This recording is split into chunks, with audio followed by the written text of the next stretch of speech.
So in this video, we are going to discuss the concept of two-factor ANOVA. Now, as the name suggests, two-factor, the data set will have two factors. So if you look at this data set, even this data set has two factors. One factor is present in the rows and the second factor is present in the columns. So sound treatment is my first factor, which is present in two rows, and the age group or age is my second factor, which is present in the columns. So in all, if you consider, actually we have, this is my first sample of 5 observations. This is my second sample of 5 observations. This is my third sample of 5 observations, and so on. So in all, we have 6 samples. So not 1, 2 or 3. Now we are dealing with 6 different samples because of two factors. Now every value has a significance. Like this 6 represents there are 6 students whose age is between 4 to 8 years and who are sitting in a class where constant sound is going on in the back end. So that is the meaning of 6. So likewise, every number is having some significance with respect to age and sound treatment. So here we have two factors, class group and age group, with 2 and 3 levels respectively. So we now have 6 different groups of students based on different permutations of class groups and age groups, and each different group has a sample of size of 5 students. That is what we have discussed. Now two null hypotheses will be tested if we have placed only one observation in each cell. Now what is the meaning of this statement is, you have to remember this: in case of two-factor ANOVA, we have to form one null hypothesis per factor. This is a thumb rule. We have to form at least one null hypothesis per factor. As we are dealing with two factors, sound treatment is my first factor, so we have to have a null hypothesis for sound treatment, and age group is my second factor, so we have to have a null hypothesis for age group. So one null hypothesis per factor, that is the minimum requirement in case of two-factor ANOVA. And now because we are having the values which have significance with respect to both the factors, that means there is some interaction effect, there can be some interaction effect. So we have to have a third null hypothesis which will talk about the interaction.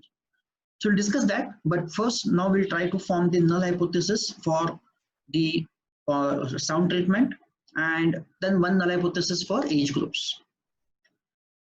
Now in case of null hypothesis of sound treatment, as we have discussed, when I say null hypothesis and the notation is H naught, the statement should have not word in it.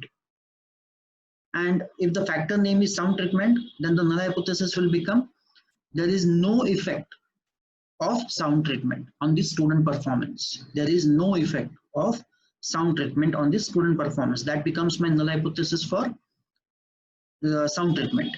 Similarly, in case of age groups, again we have to have the no word in the statement because of null hypothesis H naught. So there is no effect.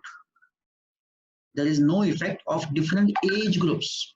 There is no effect of different age groups. That is my null hypothesis for age groups.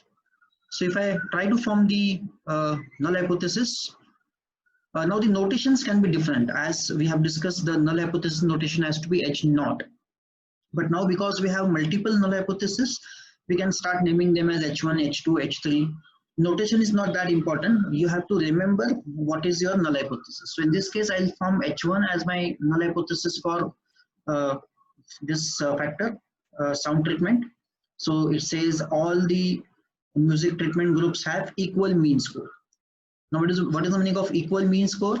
That means the mean score of constant sound and the mean score of no sound are same. That means there is no difference. There is no difference in the performance because of sound treatment. That becomes my null hypothesis for sound treatment. Similarly, if I look at H2, all the age groups have equal mean score. All the age groups means 4 to 8 years, mean of this, then mean of 8 to 13 years and mean of 13 to 17 years. All these mean scores are equal. That means there is no difference. There is no difference. There is no effect of age groups. That becomes my null hypothesis.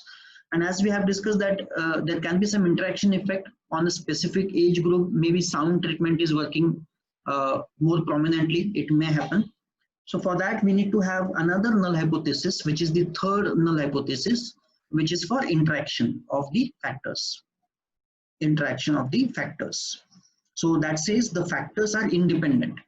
That means there is no effect. There is no interaction effect between these two factors. That means the factors are independent, or the interaction effect does not exist. That is my null hypothesis for interaction effect.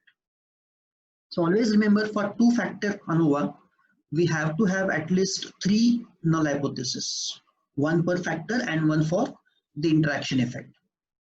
Similarly, you can write the alternate hypothesis for H1, alternate hypothesis for H2, and alternate hypothesis for H3, and you can give notations to them as H4, H5, and H6, or you can write them as H1A, H2A, H3A, whatever you want to write.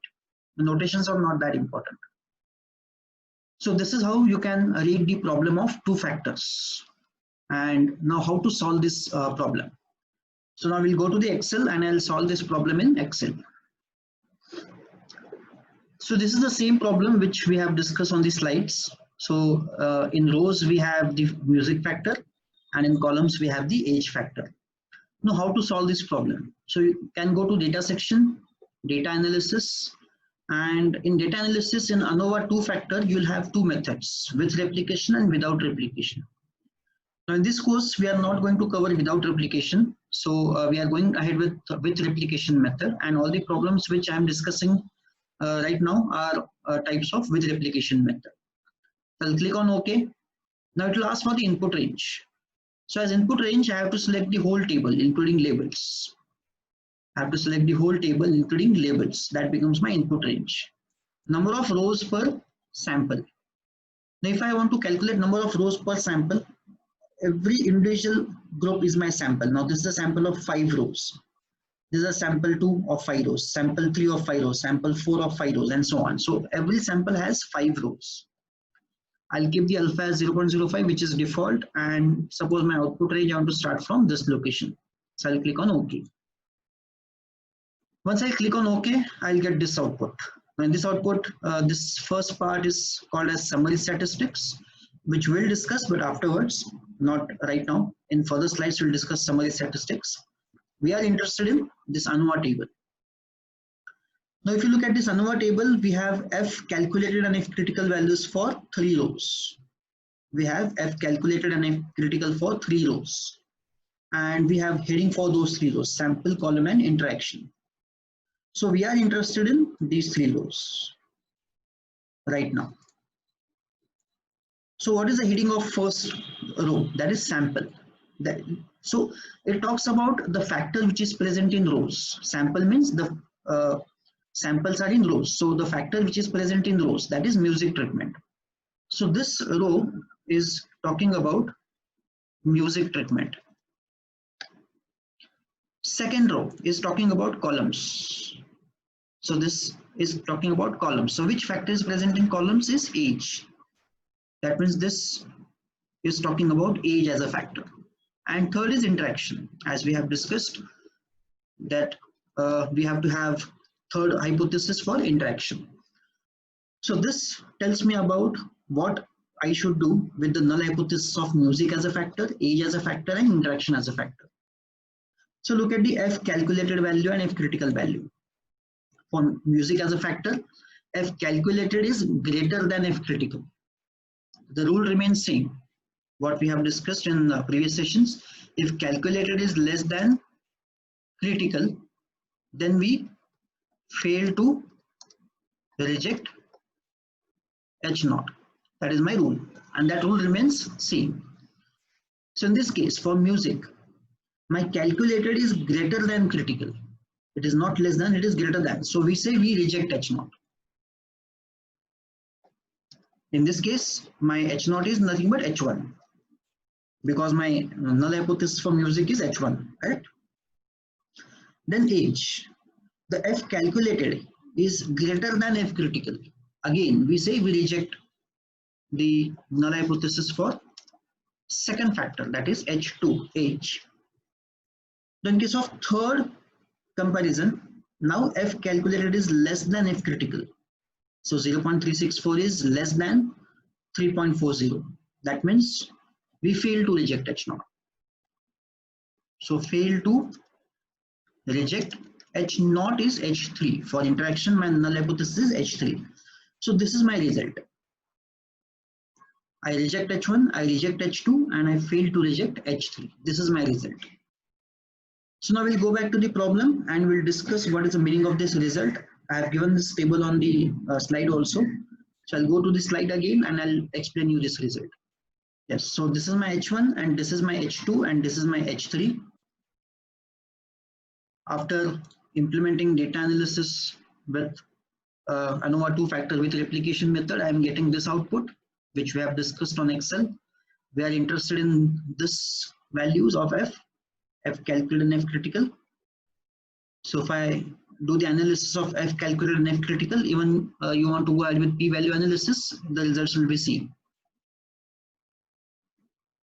So as you can see in the highlighted cells in the image above, the F value for the sample and column, that is factor 1, which is music, and the factor 2, which is age, respectively, are higher than the F critical values. This means that the factors have significant effect on the results of the students. Thus, we can reject the null hypothesis for these factors. So we reject null hypothesis for music and we reject null hypothesis for age. Also, the F value for the interaction effect 0.364 is quite less than the F critical value 3.40. So we can conclude that music and age did not have any combined effect. Because F calculated is less than F critical, we fail to reject H0. That means we fail to reject H3. And what was our H3? We fail to reject this. We fail to reject this means this is correct. So the factors are independent. There is no interaction effect. There is no interaction effect. So what we conclude is, we conclude that music and age did not have any combined effect on the population. So this is how you can solve the problems with 2 factors.